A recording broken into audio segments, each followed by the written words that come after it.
Morning, sunshine. Morning. We are live. Give everybody a minute to get in here.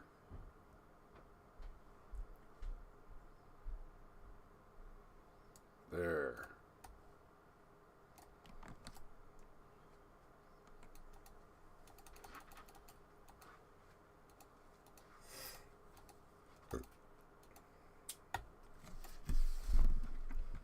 Wow, haven't even run the intro yet, and I've already got a banhammer a Twitch bot for trying to sell me people.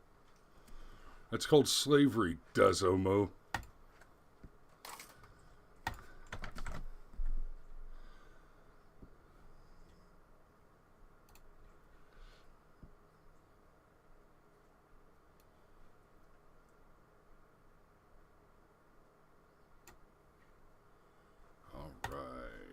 That's right, we actually have a Totar Win this morning, guys. Hallelujah. You know, I'm tempted to just go ahead and run the Totar Win splash before I run the intro. What do you say? No, run the intro.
And guten Morgen, Negates. How you doing, sugar? I'm pretty good, and yeah, it's I don't know if it's an absolute Totar Win, but it's close enough, and we haven't seen the sounder in a while, so. Oh, it's an absolute Totar Win, and I'm going to make that case this morning. Let me go ahead and let's do that. So, what? The Ministry of Truth has fallen.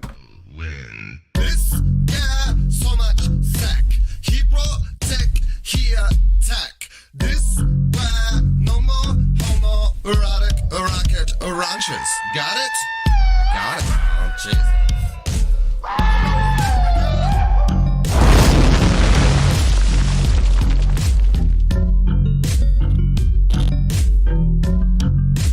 So much wang.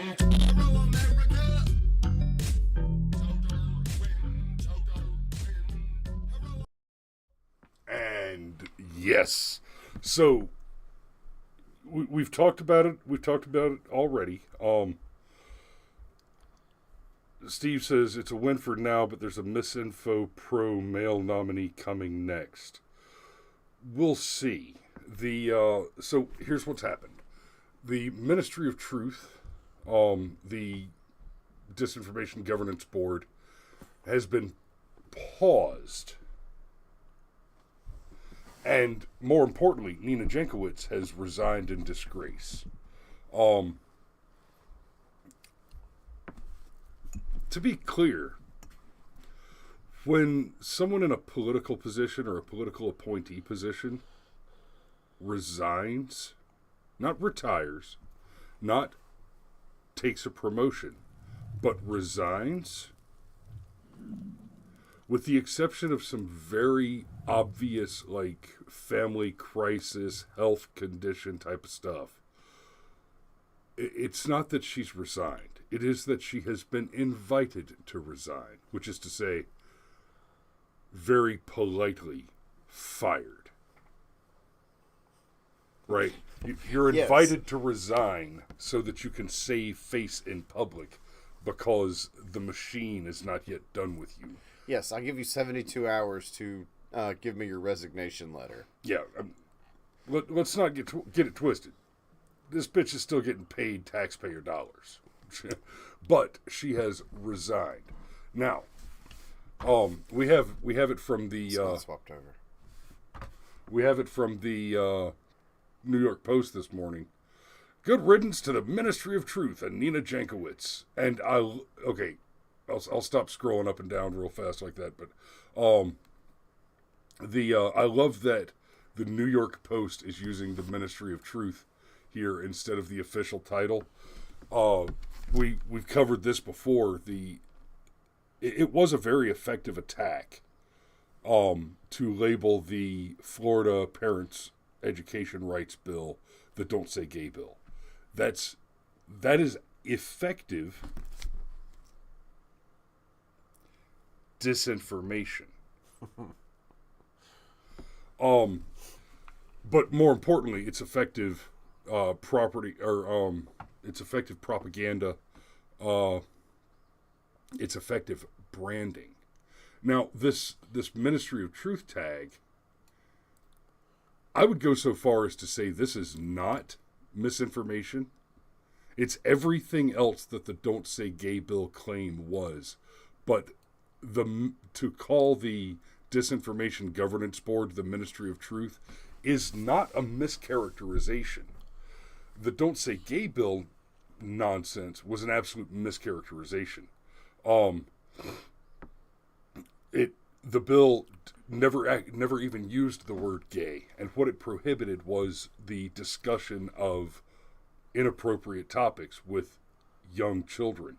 And Marsupilami Merp, isn't this the person who wrote the How to Lose the Information War book? Yes, that's exactly correct. And that's one of the greater points that I was intending to make this morning, Marsupilami, which, by the way, great name. What Nina has in fact proved here, Nina is apparently pretty well known in certain circles where they study and analyze dismiss and malinformation.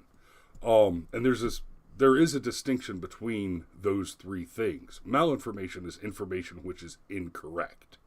Misinformation is information which is incorrect and presented correctly, presented as if it were correct, but without necessarily malicious intent. The line between misinformation and malinformation is very thin. The difference between those and disinformation is intentionally spreading false information, presenting as if it is factually true, right? For the purpose of having an explicit outcome as a result. So, well, that's why they want to use that tag against us. Correct. And it doesn't matter if we're correct or incorrect. What they're trying to say is our intent is malicious. And right, and the use of disinformation in actual information warfare, which, don't get it twisted, we are embroiled right now in the United States in an information civil war. And that information civil war is going to have some very serious eventual consequences. And it's insidious because it's not obvious. It's not in your face. If you're in an active shooting war, if your country is in an active shooting civil war, there's no denying that it's ongoing, right? You see people shooting each other. People die. Those are realities that are very difficult to ignore. Most of the population currently does not have a real understanding of what it means to be engaged in an information war. Disinformation, for example, would be, I'm moving troops from point A to point B at a certain time and place, and I publish information that's intended to appear secret and protected, which says I'm moving troops from point A to point C at a different time and date, right? So that when the enemy believes that they have intercepted the secret information and plans based on that information, then their plans are ineffective because the information they planned against was wrong to begin with. So what Nina has proved at this point is that she is, in fact, as her book would suggest, an expert at losing the information war. Well, okay. This is why I said I'm not entirely sure that it's a Totar win. It's fun, and I don't mind taking the win, but stick with me. Just because, first of all, it's been put on pause. It hasn't been. Pause is completely different than stop, okay? Right? Much less reversed, okay? Just paused. And when it restarts, as Alex points out, it's one of those things that I'm concerned about. When it restarts, it might not restart as this thing at all. It could be something much more insidious, like how there is a version of death panels that actually were a net result or would have been a long-term net result from Obamacare. They were nowhere in the bill, and Sarah Palin was ridiculed for pointing out that Obamacare would eventually necessitate death panels. And it's sort of the same thing here. They're not going to have maybe anything so in your face as called a government disinformation board, but it's still going to exist. And it is entirely possible that Nina Jankowiz has served her purpose entirely.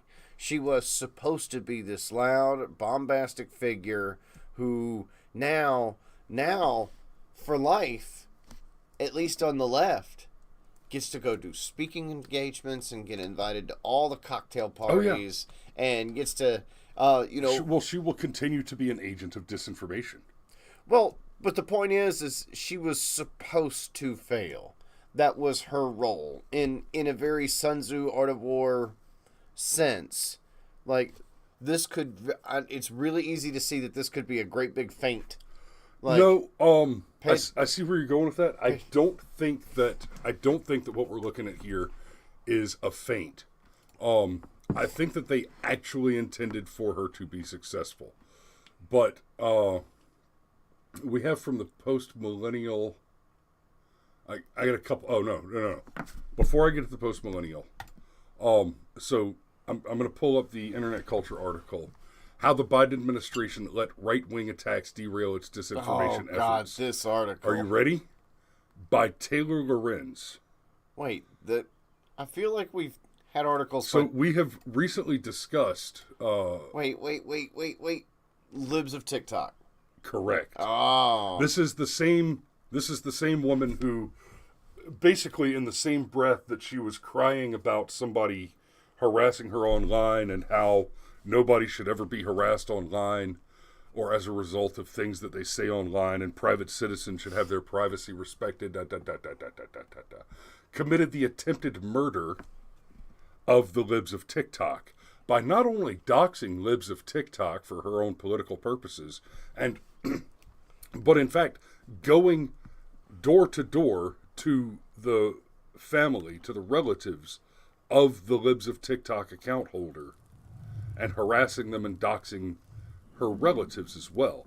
And when pressed about it, Taylor Lorenz said, Libs of TikTok engages in political discourse, and it was important to find out if Libs of TikTok was a Russian disinformation campaign. And okay, so that was her claim. That was her excuse. She said that's why she investigated them.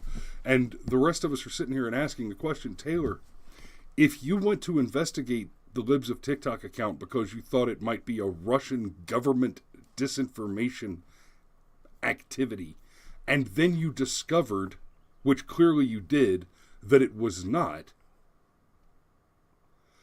then how is that possibly an excuse for your attempting to murder a private U.S. citizen who you yourself have now discovered is not an agent of the Russian government. So your excuse just doesn't fly. So Taylor... Hold on, real quick. Go ahead. It makes perfect sense that Taylor Lorenz writes this article, though, because Nina Jankowiz is, in fact, a lib of TikTok. And correct. We know which side Taylor Lorenz falls on. So... Okay. Correct. So, this article from Taylor Lorenz, how the Biden administration let right-wing attacks derail its disinformation efforts. And this is where I get us to a Totar Win. A pause of the Department of Homeland Security's newly created board comes after its head, Nina Jankowiz, was the victim of coordinated online attacks as the administration struggled to respond. On the morning of April 27th, the Department of Homeland Security announced the creation of the first Disinformation Governance Board with the stated goal to coordinate countering misinformation related to Homeland Security. The Biden administration tapped Nina Jankowiz, a well-known figure in the field of fighting disinformation and extremism, as the board's executive director. Okay. Nina Jankowiz is a well-known figure in the field of fighting disinformation and extremism, because the field of fighting disinformation and extremism is the field of disinformation and extremism. This is a woman who has championed hard radical left causes, is, pro-abortion at birth, and she personally spread the debunked Steele dossier, the Russia collusion narrative, has spoken on the January 6th, calling it an insurrection, things like that. She is literally an agent of disinformation for the radical, dishonest left. But here's where it gets fun. But within hours of news of her appointment, Jankowiz was thrust into the spotlight by the very forces she dedicated her career to combating. Okay, so let's assume for a moment that she's actually good at doing a positive thing, which is the thing which she purports to do. This statement is true and offers, just blatant evidence that she was a poor choice for the position, generally. Now, we thrust her into the spotlight, or the stuff that she already put out onto the internet that had already been seen by thousands of people simply got dug up and reshared and then spread. And look, and it's not just people like Shoe on Head, a pretty big leftist, also shared this information and was like, "Oh my God, she's one of those." Like that came from Shoe. And Alex points out the very forces, so Americans, correct. The very forces that she has dedicated her career to combating. Those forces are Americans. So Jankowiz goes on to, Taylor Lorenz in this piece goes on to blame the destruction of Nina Jankowiz and the Ministry of Truth on reporting by the Post-Millennial and Jack Posobiec.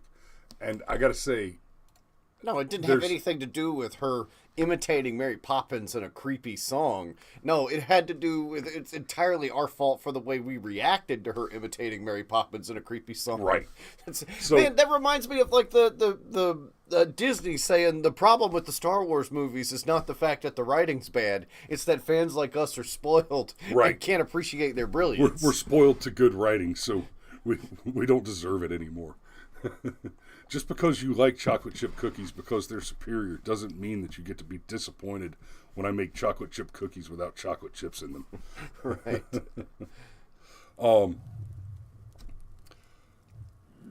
Okay, Crail of Xanth, and what does that have to do with the price of tea? And fuck yourself. We have a topic this morning, and that's all the engagement you get, sweetheart. Anyway, so that's how it's a Totar Win, because it happened publicly. Alex is right. Cameron's right. They're going to do this. They're going to do this quietly, anyway. But here's the difference. Now we're looking for it, right? If they had done it surreptitiously and quietly to begin with, some of us would still have been expecting a move similar to the Ministry of Truth maneuver to happen in the dark shadows. And I would go so far as to argue that it has been ongoing in the dark shadows. And where they really made their mistake is they've been breathing their own farts. You know, the Democrats are sitting around with a tube up their ass and nose. It's called Twitter, and they think that their own emissions are in fact the flavor of the room.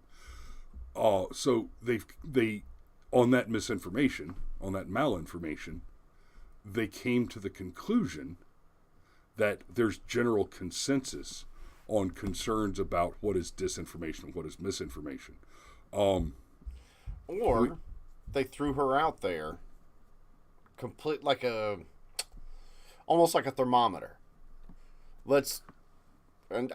She's one of a fistful of noodles.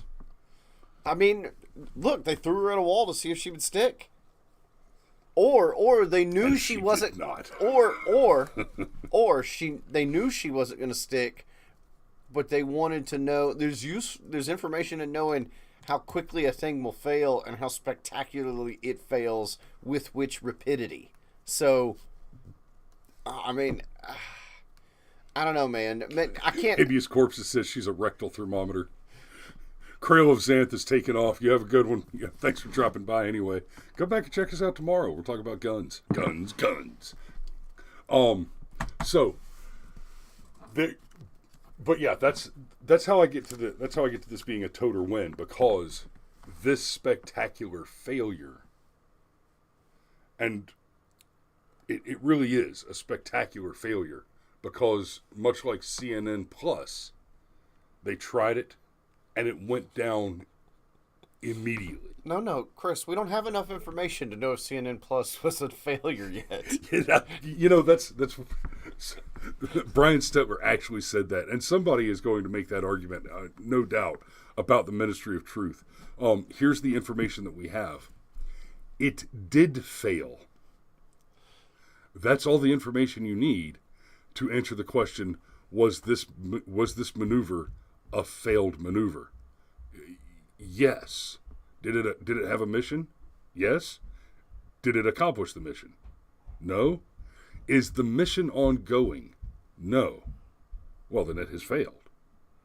Now, to your earlier argument that the mission will continue surreptitiously, I have no doubt about that. But what it cannot do now, and this is a major victory for the American people, the First Amendment, and liberty at large, what it cannot do now is go forward in secret without at least there being the suspicion that it exists. One of the things that we have seen over the last decade now is the propensity of what once was known to be, or what once was known as, the tinfoil hat crazy conspiracy theories. They're just coming true one by one. Or just one after the other. It turns out, no. The guys with the tinfoil hats have been right way too often for any intelligent person's comfort, and way too often for any intelligent person to ignore some of the even the most ridiculous conspiracy theories. You mean like how you can harvest youth from young people? Oh yeah, we ain't even got there yet. Yeah, that's one. I wanted to cover this today because it's a Totar Win piece. That's the harvesting youth from young people thing. We're probably going to be talking about that on Monday. Maybe Tuesday, but yeah, I'm because I definitely want to go into that one, because it's like, okay.